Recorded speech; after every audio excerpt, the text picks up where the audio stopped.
Welcome to the Health Coach Nation podcast. My name is Hailey Rowe, and I'm a sales and marketing coach and LinkedIn lead generation service provider. I work with health, life, and mindset coaches and online service-based business owners to help them get more sales, shift their time to the client-generating activities instead of just the busy work, and overcome that social media overwhelm. Let's get into the show. Before we jump into today's episode, I wanted to share just a quick little clip from one of my clients who did my Inner Circle coaching program and was able to launch her first group program, book over 15 clients, improve her sales conversion rate on her discovery calls, and so much more. So check out this short little clip and then we'll dive into the episode. What I so appreciate about Hailey is she has all the things you need to get tangible results. One of the main things she helped me with was the outline for discovery call, and one which was in my language where it just really clicked with my brain. It was organized in my brain and I enjoyed the discovery calls. I look forward to them, and my conversion rate is very high, like over 90%. And that led me to be able to think about and actually execute launching my first group program, which I did not even know was going to happen in this year. And I was able to launch it twice. I had launch details helped so much of the helping me with the emails, helping me with the content, helping me with the mindset that it takes to launch a program. I was able to get 6 people in the first round, 8 people in the second round. My email open rate is very high, like over 48%. And those are the things that happened when I started working with Hailey.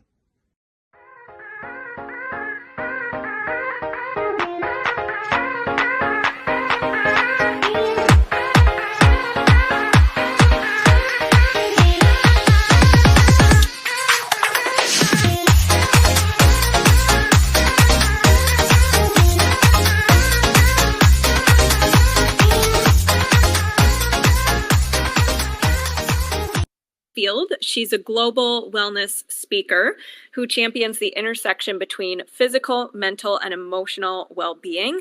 She's also a licensed clinical mental health therapist, a certified wellness coach, an author, a renowned fitness expert, and she helps individuals and organizations worldwide with evidence-based strategies for mental and physical well-being.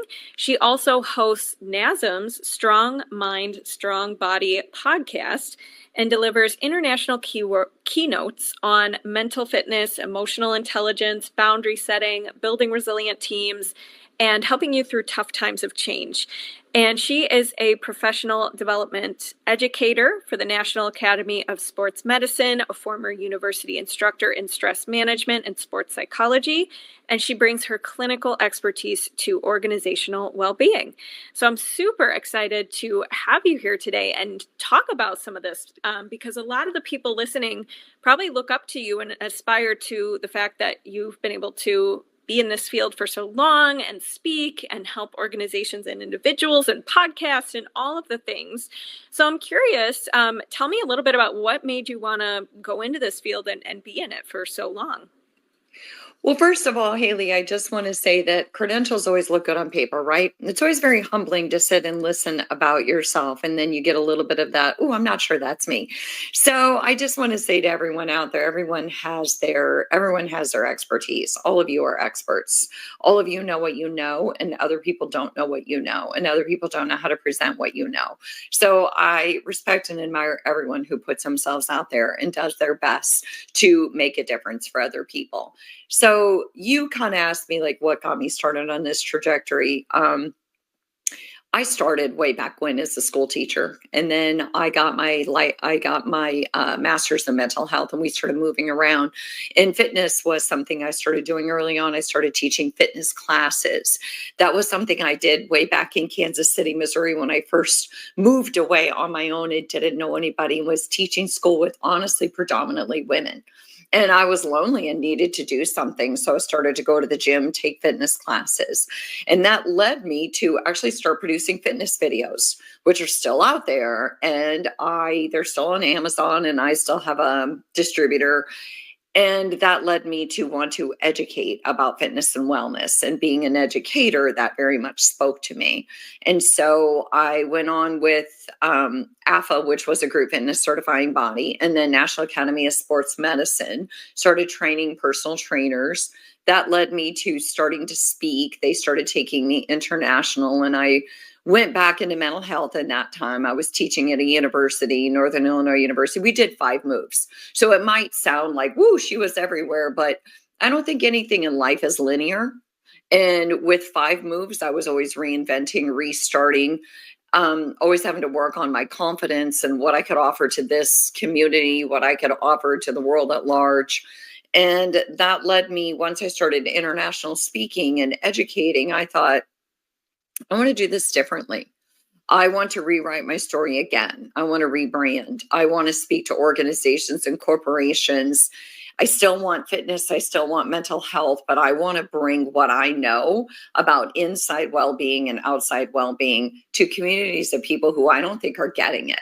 I don't think that they're getting the experts in there to talk about that bridge between mental health and physical well-being. So that kind of is what inspired me to get out there and say, let me bring what I know to a different audience. And not only do I hope to inspire them, but it will reignite me because I'm speaking to communities of people that I haven't spoken to before.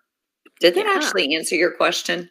Yeah, absolutely. I love it. And I'm curious too, you mentioned that you don't believe that life is linear, progress is linear. So tell me a little more about that philosophy, because a lot of people listening here are growing their business and they feel like, I got to get consecutive days of consistency, or I'm just a failure, or I'm not booking calls every single week, and so therefore my business is a bust, or like they see it as it does need to be linear. I just want to keep growing and just have everything good all the time.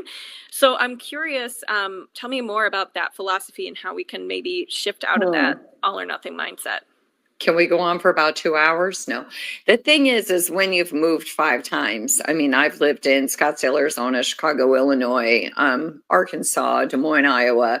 We're in Charlotte, North Carolina. Nothing about my life has been linear. And ironically, I grew up very linear. I grew up in one home my whole life, except for brief periods where I lived overseas. So it was a hard thing for me to constantly grow something, build something, and then let it go, move, start all over. And it took some grit and some grind and some rebuilding myself from the inside out of saying, no, you still have this. But I think that life isn't linear, just like grief isn't. And you're going to have really good weeks, really bad weeks. You're even going to have good years. You're even going to have probably times where you have to put your career, life is about balance, but the pie's never equally split. So you might have a baby and all of a sudden your whole life is the baby for a couple of years, or you might get married, or somebody might be passing.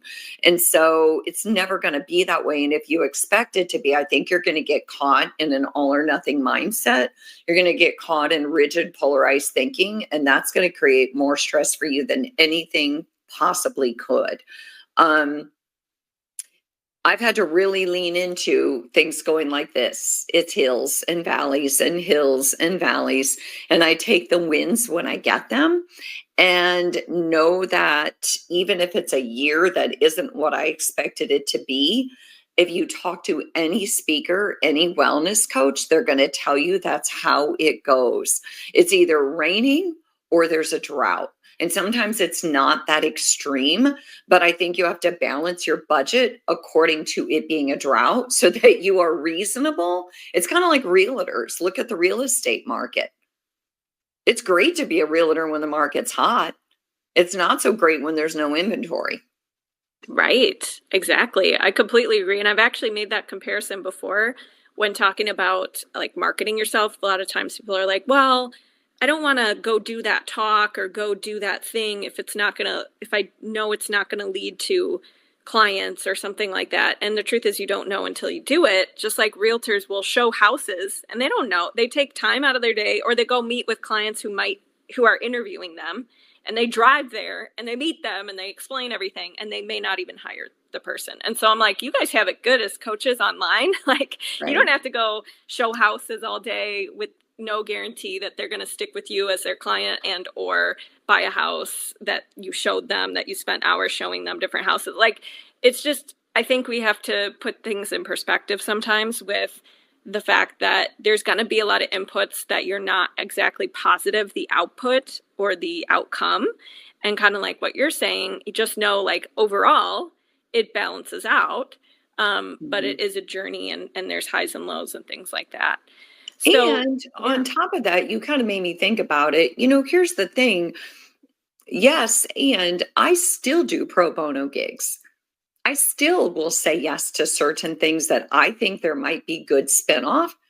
And I know the organization, I know it's nonprofit, or there might be a reason, and I'll think, you know what, there could be spinoff. I'm not above this. I've been speaking since 2008, and I never, my gigs range in price, but I also go with where I think I'll make the most impact, where I think there will be spinoff, or just simply where it speaks to me and I have the time and the bandwidth. I've never gotten to a place in my business where my ego precedes me. I think that it's always about relationship building. Even as a therapist, my clients, I need them to feel good about me as a clinician and them as a client. And that takes time, that takes relationship building. It's not what can they do for you, it's what can you do for them. And if you serve them well, you will get spinoff and you will find that your business will flourish. I love that. Yes. And speaking of relationship building and your speaking, I'm curious, what are some things that you think have led to being able to get more corporate speaking gigs? How have you gone about that? Tell me more about that. Yeah, the first thing I did was last year I joined a speaker mastermind, because I thought, oh man, in my mind, I told myself, you're an educator, Angie. I guess I joined it 2 years ago. You're an educator. You give presentations. And so I wanted to shift my own mind, and I needed to get out of my own head and say yes. And that also means you can do keynotes, you can do all the things. It was just a shifting of my own internal narrative. And I found that joining a speaker mastermind helped me to do that, helped me to see that, yes, I've been speaking since 2008. I know how to speak. I know how to, kind of master an audience and build momentum and create a community. But I was doing it to a different audience and more from a keynote perspective versus an educational perspective. And there is a nuance there. So I joined a speaker mastermind, and also I've gotten a lot of help with the business side of things. Because if you are trying to be a speaker and you're trying to do the hustle and you're trying to pitch and you're trying to do all your books, boy, it's a lot. And so you got to decide what kind of AI, what kind of, tools can you use? Like, what does that look like for you? Are you going to use, there's so many out there. Like, are you going to use Flowdesk for your newsletters? Are you going to use all the different, not AI necessarily, but just tools to build your brand and to keep your books in order? But then also, if you don't want to do those things, hire somebody to do them. I've been told about lots of platforms, and people will say, oh, this will manage everything for you. And then I go to get into the platform and it takes me months and I still can't figure it out. And so then I might find myself hiring somebody on Fiverr and saying, I can't figure this program out. I know it's supposed to be great, but how about you figure it out? You set me up and then you tell me how to use it. Right. That's a great way to go about it, is to learn it and learn it from someone who could teach it to you quicker.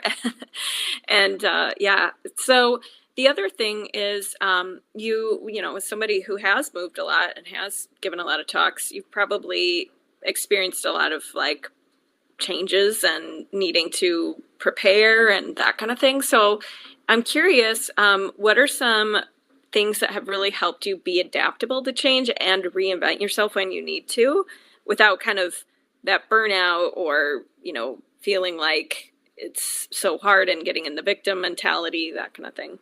Yeah. I love that whole victim mentality, because boy, is it out there, isn't it? It's out there a lot, blame people. blame your parents, get rid of toxic people. I'm like, oh, we're all toxic sometimes. And that's not the way we navigate life. We navigate life by building relationships, even if we don't like people. Imagine that. You're not going to like everyone, and it doesn't mean they're toxic. It just means that you're and their personality, they don't mix so well. And that happens all throughout life. But I think for me, the biggest, I did a podcast on something that I said two things can be true. And I did it on both and thinking versus either or, polarized binary thinking, things have to be this way or that way. And I kind of mentioned earlier that I think that's the biggest culprit to stress is that whole polarized look at our political climate. If you don't think the way I do, I can't be your friend. If you didn't, and it's built into our DNA almost now, where again, it's this whole blame people, shame people because they don't think like us. But two things can be true. And I think for me, I've really leaned into I can be excited about moving somewhere because the weather's going to be warmer. And I can also be in extreme grief because I'm moving further away from family and friends. Two things can be true. And I have to lean into the fact that we are multifaceted, complex humans with many, many emotions. And you can feel, you can know a relationship isn't right and you can end that relationship and you can know that you need to, and yet you can struggle with severe grief.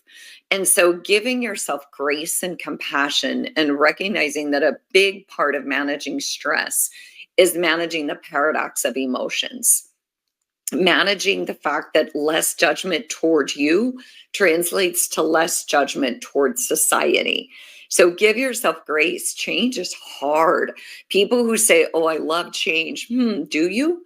And what makes you love change? I personally love challenges, but I didn't grow up that way. I didn't grow up loving challenges and loving change. I just had to adapt to it. And so encourage, I think the last thing is, whether it's necessarily tied into this, is as high achievers, we get very perfectionistic and we accomplish something, like we complete that wellness coaching certification and then we're like, okay, check that off. Okay, next thing. And we don't give ourselves time to revel in the accomplishment and to sit with it and say, okay, how do I make the most of this before I move on to the next thing? How do I just appreciate what I just went through, the journey, the time, all of that before I move on to the next thing? And, and know that along with all of that, as you go through life, you're going to look at a fork in the road and you're going to go this way. And then a year from now, you might be like, oh, maybe not. Maybe that way wasn't the right way, but I wouldn't have known if I hadn't tried. So maybe you're going to turn around and go the other way and you're going to shift and change because maybe the market demands are different, or maybe your passion is different. You got a new certification and you realize, oh my gosh, this is it. Like, I love this. This is what I want to do. And it's okay. It doesn't mean you don't know who you are. It just means that you're discovering more about yourself as you go through life. I don't know. What do you think about that, Hailey? Yeah. Oh my gosh. Well, I love what you're saying about being able to take it in and celebrate, because I do work with a lot of type A's, and I would say I probably attract that because I'm a little bit that way. And it is a lot of, you got to keep moving, you got to stay in the momentum. And a lot of what I hear is like, I want a step-by-step checklist and they put all of their faith in something outside of them. I need that course. I need those steps. I need someone to tell me what to do. And then there's very little trust and confidence and self-security and celebration and validation being built within themselves. It's always like, I need someone else to validate me, or I need my audience to tell me I'm doing such great things. And when you put all of your, self-worth in whether or not you're getting the external validation or the external checklist to feel good about, it's going to be a roller coaster, right? Because we can't always control the external stuff. So I'm curious, how does somebody who, is putting a lot of that emphasis on something outside of them to give them that confidence or security, how can they start to build that within themselves instead of just always needing that something outside of them? That's an amazing question and so well said. Because as a speaker, as an educator, even I teach fitness classes. I recognize like probably 5 years ago or more, wow, a lot of my validation is coming from external sources. And think about people who bury themselves in work. There's usually a story behind it.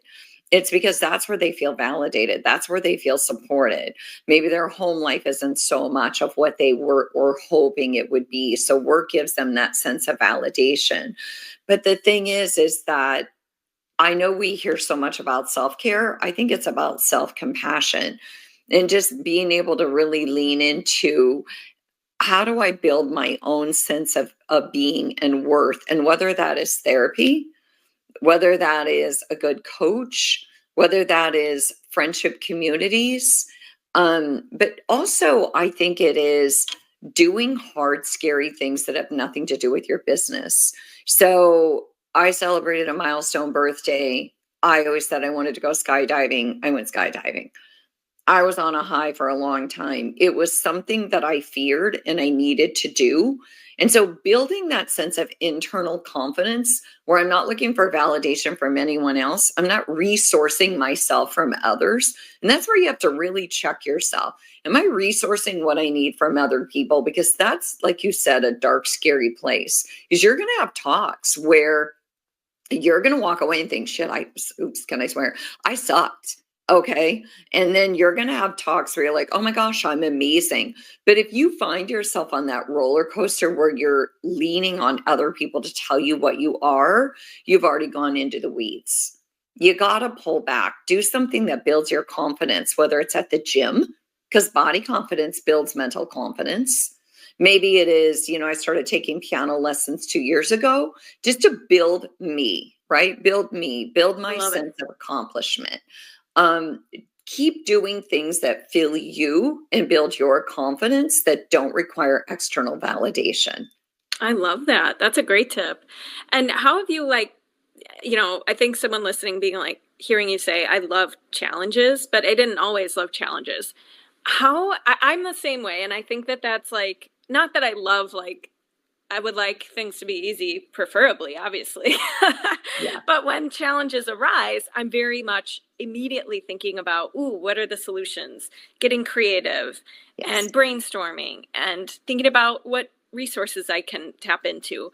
And so, how does somebody build that? How does somebody think about challenges in a more productive way if right now they're just like, I just want to avoid all challenges as much as possible?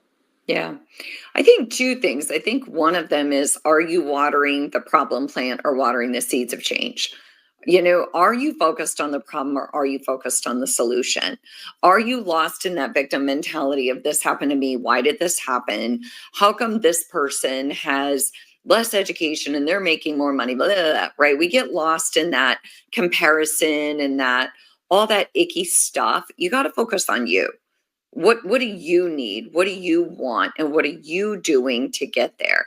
And I think you have to almost build challenge muscles. So like I said, that's in the ways, like I started taking piano, I jumped out of a plane, like build your challenge muscles. Be able to go out there and do things that get you way out of your comfort zone. Do hard things that you never thought you could do that have nothing to do with validation from others. And then you will get more grit within you and more confidence to say, hey, life is full of challenges. It's not if I'm going to be challenged, it's when and how big is it going to be. But then also, last but not least, build your storybook, your playbook of these challenges I faced and look how I got through them. You've got a playbook. We all have a playbook. My mom got sick. I was a caregiver. That's part of my playbook. It was not a fun time. It was a huge challenge. I raised teenagers. Sorry, not a fun time. Big challenge. So what's your playbook? You've been through hard times. You know you can get through hard times. It's not like you want them to come your way, but when they do, you have the tools. All you have to do is look in the mirror. Yeah. Oh my gosh. So true. Yeah. And when we never realize all the challenges we've faced. And if you actually look at them and add them up and have your playbook or lessons you've learned from those, there's probably quite a bit if you've just been a human on the planet for a little while. Yeah. So where can everybody connect with you? This has been super, super helpful, and find you online and all the good stuff. Yeah, so my website's Angie Miller Wellness, and I'm Angie Miller Wellness on LinkedIn, and I'm Angie Miller Wellness on my website. Instagram, I'm Angie Miller Fitness. That's a work in progress. Instagram's a little tricky to change. And so I've got that old handle, but most places you'll either find me Angie Miller Fitness or Angie Miller Wellness. And my website has a speaking page, a coaching page, ways that you can reach out to me, information about my podcast, all the things. So I do retreats as well, and I'll be planning a retreat for later this year. So you could sign up to be part of the retreat, which is just where I bridge fitness and wellness inside and out. And I take women away, and we really build a lot of community and support for one another. I love that. Awesome. Well, thank you so much for being here. Thanks so much for listening to this podcast. And if it's really helpful for you, I'd really appreciate if you share it and or leave a written podcast review. This tells the podcast sites that our show is useful, and it will be promoted to more people that way. Thanks again.